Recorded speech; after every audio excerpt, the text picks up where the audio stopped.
மகாநதி சீரியல்ல இன்னைக்கு என்ன நடந்துச்சு அப்படின்னா, தாத்தாவும் பாட்டியும் காவேரி கர்ப்பமா இருக்கிறத தெரிஞ்சு அழைக்க வந்திருப்பாங்க. காவேரியும் பழங்கள் எல்லாம் வாங்கிட்டு வந்து அழைக்க தான் வந்திருப்பாங்க. ஆனா விஜய் வந்து விடமாட்டாரு காவேரிய. இது மாதிரி தாத்தா பாட்டிட்ட போய் சொல்லுவாரு, எனக்கு கொஞ்ச நாள் இங்க இருக்கணும்னு நினைக்கிறேன் தாத்தா. அதனால நான் வரல வீட்டுக்கு அப்படிங்கிற மாதிரி சொல்லிடுவாரு. பாட்டி கொஞ்சம் காவேரிய திட்டிருவாங்க. "நீ வந்து கன்சீவா இருக்கிறது எனக்கு எப்படி தெரியும்? நீங்க வந்து அக்ரீமெண்ட் கல்யாணம் தானே பண்ணீங்க. இப்படி ஒரு வாழ்க்கை உங்களுக்குள்ள இருந்தது எங்களுக்கு எப்படி தெரியும்?" அப்படிங்கிற மாரி. "நீ சொன்னா தானே தெரியும்." அப்படிங்கிற மாரி திட்டிருவாங்க.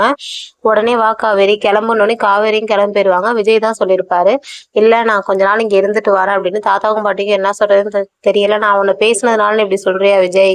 அப்படின்னு பாட்டி கேட்பாங்க. "இல்ல பாட்டி, நான் நிஜமாவே இங்க சில பிரச்சனைகள் இருக்கு. முடிச்சுட்டு வரேன். இப்ப பாருங்க பாருங்க. இங்க வந்து இந்த பிரச்சனைய பத்தி தான் யோசிச்சுட்டு இருக்கான். அங்கேயும் அவன் காவேரியோட சந்தோஷமா வாழ வரல. பசுபதி பிரச்சனைய மட்டும் தான் பத்தி யோசிக்க தான் இங்க வந்திருக்கான் அப்படிங்கிற மாரி பாட்டி சொல்லுவாங்க. ஐயோ பாட்டி அதெல்லாம் இல்ல. காவேரி அம்மா என்ன நினைக்கிறாங்கன்னா, காசுக்காகவும், பணத்துக்காகவும் உன் பொண்ண விலை பேசிட்டோம்னு நினைக்கிறாங்க. அதெல்லாம் இல்ல அப்படின்னு ஒரு நம்பிக்கைய நான் குடுக்கணும் அவங்களுக்கு அப்படின்னு விஜய் சொல்லுவாரு. ஆனா பாட்டி வந்து அத ஏத்துக்கவே மாட்டாங்க. இப்ப கூட நான் சொல்றத கேட்டு நீ என் கூட வரமாட்டல்ல விஜய். இப்ப கூட நீ இங்க தான் இருக்கணும்னு நினைக்கிறல்ல அப்படிங்கிற மாரி சொல்லிட்டு கிளம்பிருவாங்க.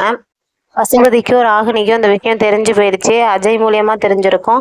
எப்படியாவது வந்து கா காவேரி வயித்துல வளர்ற குழந்தைய ஏதாவது பண்ணணும் அப்படிங்கிற மாதிரி யோசிச்சுட்டு இருக்காங்க. இதான் நடந்தது.